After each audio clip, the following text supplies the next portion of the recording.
वक्त बड़ी खबर के साथ, खबर रांची से, जहां लव जिहाद के मामले में पीड़ित मानवी राज को जान से मारने की धमकी दी गई है। आरोपी तनवीर ने मानवी राज और उसके परिवार को जान से मारने की धमकी दी है।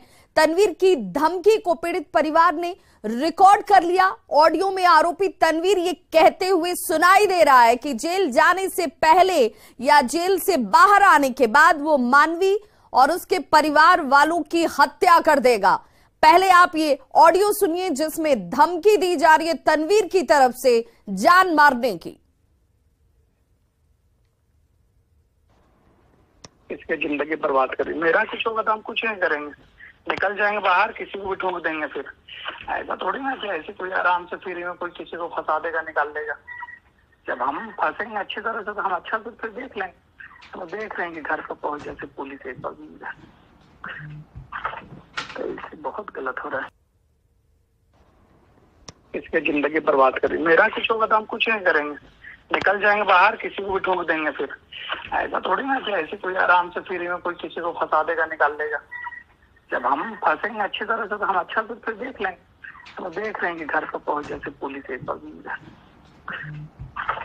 तो इससे बहुत गलत हो रहा है।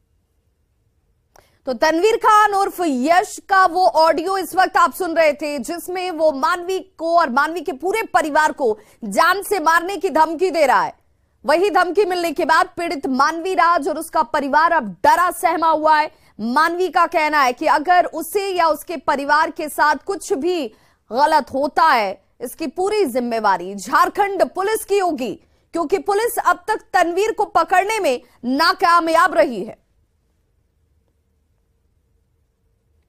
तनवीर खान ने मेरे जो जानने वाले लोग हैं उनसे बात करते हुए ये धमकी दी है कि मेरे घर वालों को या फिर मुझे किसी इन सब में से किसी को भी मार कर ही वो जेल जाएगा, वो बिना मारे जेल नहीं जाएगा। अगर वो पकड़ाता है तो वो पहले मार देगा, उसके बाद पकड़ाएगा, उसके बाद जेल जाएगा। तो अगर मुझे या मेरे परिवार वालों में से किसी को भी कुछ होता है तो उसकी जिम्मेदारी झारखंड पुलिस की होगी कि उन्होंने अभी तक कोई कार्रवाई नहीं की है, अभी तक कुछ नहीं कर रहे हैं वो। तनवीर खान ने मेरे जो जानने वाले लोग हैं उनसे बात। तो मुंबई से रांची ये पूरा केस ट्रांसफर किया गया। मानवी कल से ये कह रही हैं कि पुलिस की तरफ से कोई इनिशिएशन अब तक क्यों नहीं लिया गया। अब धमकी भी दी जा रही है और अब ये देखना होगा कि पुलिस क्या एफआईआर दर्ज करती है या नहीं करती है। वह इस कथित लव जिहाद मामले को लेकर महाराष्ट्र पुलिस ने रांची पुलिस को केस भेज दिया है। महाराष्ट्र पुलिस की तरफ से भेजे गए मामले को लेकर रांची पुलिस ने कार्रवाई तेज कर दी है। केस दर्ज करने की प्रक्रिया अब अपने अंतिम चरण में है। अब पुलिस मामले की जांच में जुट चुकी है। और संवाददाता रूपाली त्रिपाठी हमारे साथ इस वक्त रांची से लाइव जुड़ गई हैं। रूपाली, एक बड़ा गंभीर मसला जिसमें मानवी लगातार ये कह रही हैं कि इस मामले को मैं अपनी जान पर जोखिम के साथ सामने ला रही हूं, लेकिन पुलिस की कार्यशैली अब सवालों के घेरे में। आखिर तनवीर गिरफ्त से बाहर अब तक क्यों है?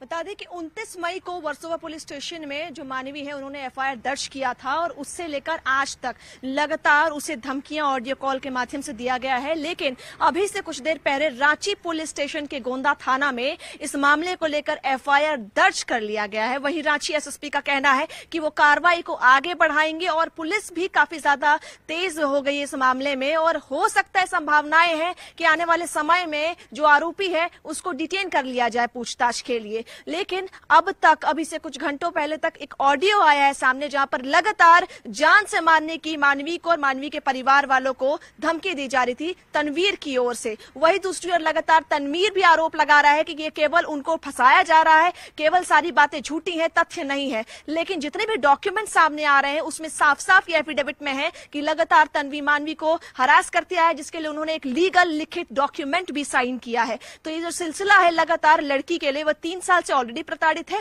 और 3 दिन हुए एफआईआर दर्ज हुए, लेकिन लड़की के लिए अभी भी कुछ भी खास नहीं हुआ है। रांची पुलिस स्टेशन में अभी केवल एफआईआर दर्ज किया गया है।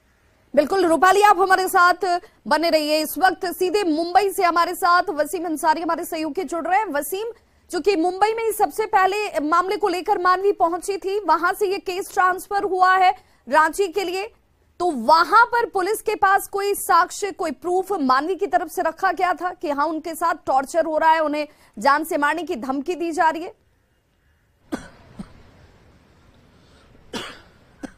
देखिए, जिस तरह से मानवी ने अपनी जो बातें वो सोशल मीडिया के जरिए सबसे पहले रखी थी कि वो मैं वर्सोवा में रहती हूँ, इसलिए शिकायत मैंने वर्सोवा पुलिस चौकी में की थी, लेकिन वहां पे अनदेखी की गई। इस तरह के आरोप उन्होंने पुलिस पे भी लगाए थे। लेकिन जिस तरह से उन्होंने अपने पूरे वीडियो के अंदर एफिडेविट दिखाया था, उसमें उन्होंने साफ तौर पर बताया था किस तरह उन्हें परेशान किया जा रहा है और परेशान करने के बाद माफीनामा मांगा जाता है। उसके अंदर भी किस तरह से उन बातों का जिक्र किया गया था कि वो मानने के लिए तैयार है कि इन्होंने इस तरह की चीजें मानवी के साथ की है। उसके बाद वो कंप्लेंट वापस होती है, फिर से वही सिलसिला शुरू हो जाता है। तो मानवी ने जिस तरह से आरोप लगाया कि वो वर्सोवा में रहती है और इस दौरान जब उनका जन्मदिन था उस वक्त भी किसी तरीके से परेशान करने की उन्हें कोशिश की गई थी, जान से मारने की धमकी दी गई थी। और जिस तरह ने उन्हें अपनी बहन को, खास करके जो लड़का है उसकी बहन के बारे में जो जिक्र किया था, उसने ये बताने की कोशिश की थी और वहां से भी उन्हें ये रिप्लाई आया था कि भाई उनसे शादी करना चाहता। तो एक तरफ लव और जिहाद का मामला था और दूसरी तरफ कई और मुद्दे थे, खास करके जिस तरह से उन्होंने आरोप लगाए थे जान से मारने की। तो मुंबई पुलिस, खास करके वर्सोवा पुलिस ने इस मामले पर संज्ञान लिया है और लेने के बाद बाकायदा जो मामला है ये दर्ज किया गया है। फिलहाल मुंबई पुलिस की तरफ से इस बारे में खास करके सामने आके कोई बात करने को तैयार नहीं है, लेकिन फिलहाल जो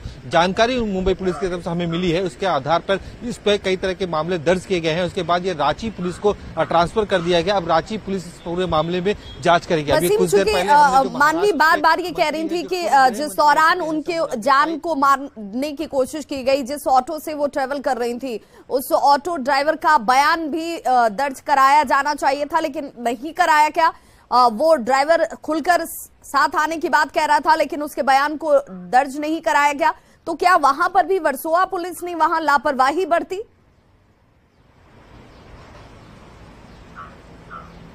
देखिए, जिस तरह से आरोप लगाई है मानवी ने, ये साफ दिखाई दे रहा है कि वर्सोवा पुलिस की तरफ से लापरवाही हुई है। लेकिन ये भी बात सही है कि जब पूरे मामले की गंभीरता सामने है, इसके बाद मुंबई पुलिस की तरफ से इस पे मामला भी दर्ज किया गया। कुछ देर पहले शंभूराज देसाई, जो महाराष्ट्र के पूर्व गृह मंत्री थे और इस वक्त महाराष्ट्र के कैबिनेट मंत्री है, जब हमने इस बात का जिक्र उनके सामने किया तो उनका भी साफ तौर पर यही कहना था कि अगर दूसरे राज्य की कोई महिला या कोई भी हो हमारे राज्य में रह रहा, अगर इस तरह की जो घटनाएं सामने आ रही इस पर कठोर कार्रवाई की जाएगी। इसलिए खुद मुंबई पुलिस कमिश्नर से इस पर चर्चा करेंगे और बात करेंगे। तो इस बारे में जानकारी वो जरूर लेंगे। तो मुंबई पुलिस कमिश्नर की तरफ से भी इस बारे में संज्ञान लिया जा सकता है। वर्सोवा पुलिस की तरफ से जो मामला सामने आया उसकी गंभीरता को देखते हुए जिस तरह से आरोप मानवी लगा रही है और जो उन्होंने ढिलाई बढ़ती है, इस पे भी कई सवाल उठने लगे हैं। खास करके जिसका कहना था कि 2 बार उन्होंने शिकायत दर्ज कराई थी, क्योंकि 2 बार उन्हें मारने की कोशिश की गई थी, धमकाने की कोशिश की गई थी और डराने की कोशिश की गई थी। तो 2 पहलू साफ तौर पे दिखाई दे रहे हैं। जब मुंबई पुलिस की तरफ कोई कंप्लेंट आती है तो सबसे पहले दोनों पहलुओं को देखा जाता है। एक तरफ मानवी का कंप्लेंट था तो दूसरी तरफ किस तरह से इसमें सच्चाई, इस बात के लिए बातचीत करने की या उसके पक्ष को जानने की कोशिश की गई थी? देखिए, जिस तरह से तनवीर ने भी अपने सोशल मीडिया में अपनी जो बातें रखी हैं, साफ तौर पे जो आरोप लगाया है, डेटा चोरी का आरोप लगाया है कि ये कंपनी की जो डेटा चोरी है वो करने की कोशिश मानवी की तरफ से की जा रही है, क्योंकि पिछले 1.5 से 2 सालों तक वो उनके साथ काम करते हैं। उनके कुछ दोस्तों का भी जिक्र तनवीर ने किया है। तो मुंबई पुलिस ने इस बात का भी संज्ञान लिया है और दोनों तरफ से इस बातों का जिक्र भी किया जा रहा है, क्योंकि दोनों ही बातें जब सामने आई है तो सोशल मीडिया के जरिए आई है। और कुछ जो शब्दों का इस्तेमाल तनवीर मानवी के साथ कर रहा था उसका भी जिक्र उन्होंने किया। तो एक तरफ तनवीर ने भी कहा कि उनकी कुछ जो आपत्तिजनक तस्वीरें हैं वो मानवी ने पोस्ट किया है, उनके जो रिश्तेदार है उनको पोस्ट किया है। तो दोनों तरफ से जो बातें आई है उसकी जांच मुंबई पुलिस ने जरूर की है। लेकिन जिस तरह से ये पूरा मामला है रांची का है, तो ऐसे में मुंबई पुलिस की प्राथमिकता यही है कि जो भी मुंबई से उन्हें जरूरत होगी जांच के दौरान वो उनको सहयोग करेगी और साथ ही इस पूरा मामले की कितनी सच्चाई है इस बारे में जो रांची पुलिस का अगला कदम होगा उसके ऊपर वो आगे की जो रणनीति है वो तय की जाएगी। लेकिन ये मामला काफी गंभीर है, क्योंकि जिस तरह से लव जिहाद को लेकर महाराष्ट्र में लगातार कई मामले सामने आ रहे हैं, ऐसे में ये आरोप लगाना ये अपने आप में एक बड़ा आरोप है। बिल्कुल, और कहीं ना कहीं गंभीरता जो पहले नजर में नजर आती है कि वर्सोवा पुलिस को करना चाहिए था, वो वहां पर नजर नहीं आई, और तभी तनवीर की तरफ से पहले से फिर दूसरा अटेम्प्ट भी लिया जाता है जान से मारने की, और एक बार फिर से उनका वो ऑडियो जो है वो सामने आ चुका है। हालांकि देखना होगा कि मुंबई पुलिस का इनिशिएशन या सपोर्ट रांची पुलिस के साथ किस तरीके से नजर आता है। बहुत बहुत शुक्रिया अजीम तमाम जानकारी के लिए। तो दिल्ली की अगर हम बात कर ले, घटनाएं सिर्फ दिल्ली, मुंबई या झारखंड में नजर नहीं आ रही है। लव जिहाद के मामले लगातार सामने आ रहे हैं, और जो परेशान करने वाले भी हैं और हैरान करने वाले भी हैं। मानवी ने यश पर बताया कि मैंने भरोसा किया था यश जानकर, लेकिन जब डॉक्यूमेंट सामने आया तो उस डॉक्यूमेंट के बाद यह खुलासा होता है कि ये यश नहीं है, ये तनवीर खान है, और उसके बाद तब जाकर यहां सारी परेशानियां जो है वो खड़ी होनी शुरू होती हैं। दबाव बनाया जाना शुरू किया जाता है मानवी के ऊपर शादी को लेकर, और उसके बाद धर्म परिवर्तन को लेकर अब जान से मारने की धमकी दी जा रही है, जिसमें तनवीर ने भी सोशल मीडिया अकाउंट पर एक पोस्ट किया अपना वीडियो, जिसमें वो ये कहते हुए नजर आ रहे हैं कि मेरे कुछ व्यक्तिगत फोटोज जो हैं उनको मानवी की तरफ से डाला क्या, परिजनों तक पहुंचाया क्या, उन्हें डराया धमकाया जा रहा है। लेकिन इस वक्त जो ऑडियो है वो तनवीर का ऑडियो है, जिसमें वो जान से मारने की धमकी दे रहा है।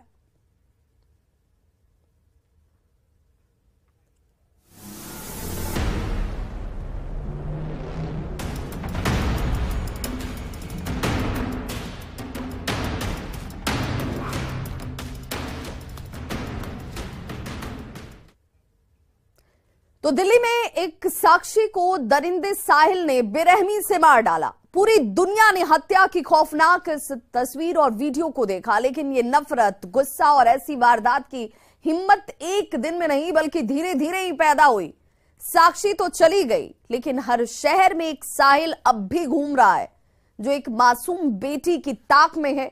ऐसी ही कुछ परेशान करने वाली खबर लखीमपुर से सामने आ गई।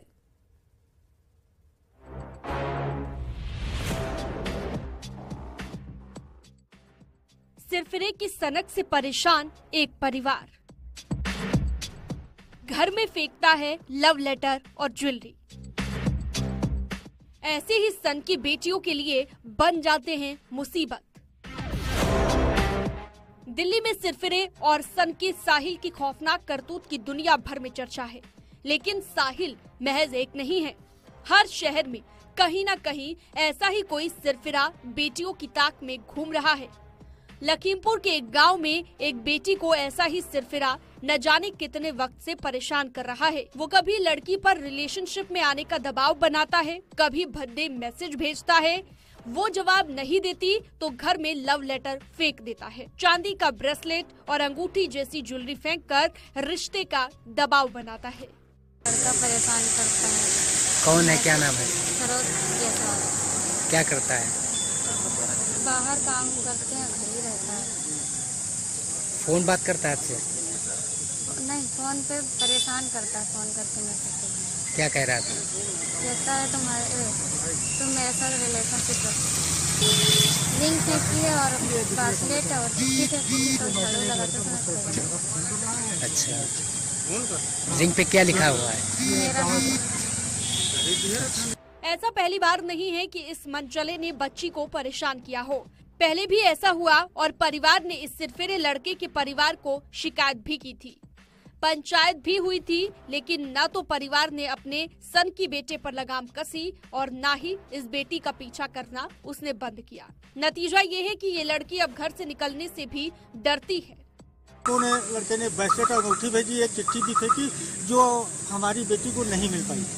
अंगूठी और ब्रेसलेट जो मिला वो हमारी बेटी को मिला, तो वो सुबह जब झाड़ू लगा रही थी तो उसने हमें दिया, तो हमको जो दिया तो उसके हम पिताजी को कुछ बुलाए और हमने कहा दोबारा तुम्हारे लड़के ने गलती की है, और फिर वो लौट करके वो लेके चले गए। लौट करके हमसे ये नहीं कहने आए कि हमारे लड़के ने गलती की है। अब आरोपी लड़का लगातार अश्लील चिट्ठियां घर में फेंक देता है और भद्दे मैसेज करके धमकियां देता है। तो परेशान होकर इस परिवार ने पुलिस के पास जाने का फैसला किया। पुलिस कप्तान को परिवार ने शिकायत दी है। हालांकि पुलिस ने मामले में कुछ भी बोलने से इनकार कर दिया है, लेकिन जल्द ही मामले में एक्शन का भरोसा दिया गया है। मनोज शर्मा, न्यूज़ 18, लखीमपुर खीरी। तो लव जिहाद का एक ऐसा जाल जिसमें 2 महिलाओं की अस्मत लूट ली गई। एक मुस्लिम यूट्यूबर जो ब्राह्मण बनकर हिंदू महिलाओं की जिंदगी से खेल गया। मोतिहारी के सनसनीखेज मामले का आप भी सच जानेंगे तो सन्न रह जाएंगे।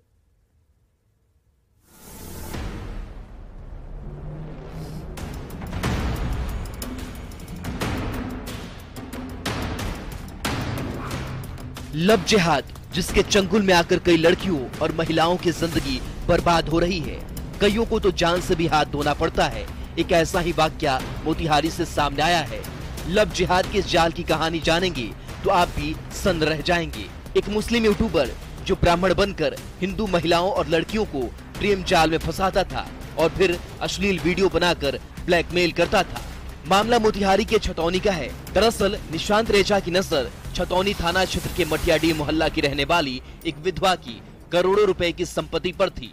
उसने महिला को अपने झांसे में लेकर पहले तो उसका मकान किराए पर लिया, फिर धीरे धीरे ये मकान मालकिन को अपनी प्रेम के जाल में फंसाकर इसके साथ नाजायज रिश्ता कायम कर लिया। यही नहीं, इसके बाद उसकी बुरी नजर विधवा बहू पर पड़ी। उसको भी प्रेम जाल में फंसाकर हम बिस्तर हुआ। सास और बहू दोनों का अश्लील वीडियो भी निशांत रेजा अपने मोबाइल में कैद कर चुका था। ब्लैकमेल करने के साथ वो उनकी संपत्ति पर नजर गड़ाने लगा। इसी बीच मकान मालकिन के छोटे बेटे जो एयरफोर्स का जवान है, उसको पूरी खबर लगी। निशांत राज करके वो हिंदू बताने, वो ब्राह्मण बता के घुसा है यहाँ पर। हाँ। निशांत राज जो है ना, वो ब्राह्मण बता के घुसा है, लेकिन उसका ओरिजिनल नाम जो निशांत रेजा है, जो कि मेसी का रहने वाला चकलालू का। कहा करता था कि परिवार को मेल में ले लेता था और सारे सगा संबंधी से पहले उसका संपर्क तोड़ दिया। कोई यहाँ पर आए नहीं जाए और हम मनमानी करें। तो हम लोग को मालूम हुआ, इसका जांच पड़ताल की तो सामने जो तथ्य सामने है वो सामने आ गया। अब आपको दिखाते हैं लव जिहाद का खेल रचने वाला निशांत रेजा उर्फ निशांत राज कैसे सवाल पूछे जाने पर अपना धौंस भी दिखा रहा है। जब पत्रकार के नाम पर अवैध काम आप करते थे? नहीं, देखिए जो सवाल पत्रकार है ना, सही सवाल। और आपका नाम निशांत राज है कि निशांत रजा है? निशांत राज, तरंग एडिटर तरंग मीडिया। निशांत रजा कौन है? नहीं तो आपके ऊपर भी प्रेस काउंसिल से केस करूंगा। निशांत रजा कौन है?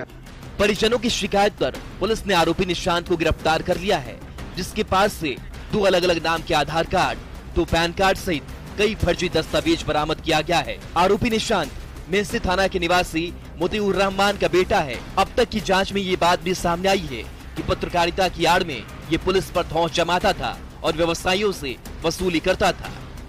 इनके बयान में आया है कि इनके साथ गलत कार्य हुआ है।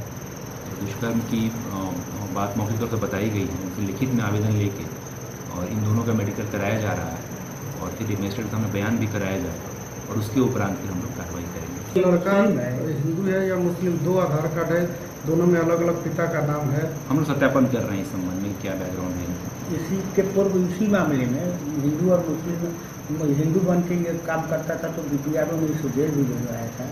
हम लोग जांच कर रहे हैं इसकी, जो पुराने आपराधिक कोई कृत्य है तो उसको भी हम लोग केस डायरी में लिखेंगे और कोर्ट को बताएंगे। जरूरत है ऐसे लव जिहादियों को कड़ी से कड़ी सजा दी जाए ताकि बार बार मासूम लड़कियों और महिलाओं की अस्मिता से खेलने की ये हिमाकत ना कर सके। न्यूज़ 18 के लिए मोतिहारी से मुकेश सिन्हा की रिपोर्ट।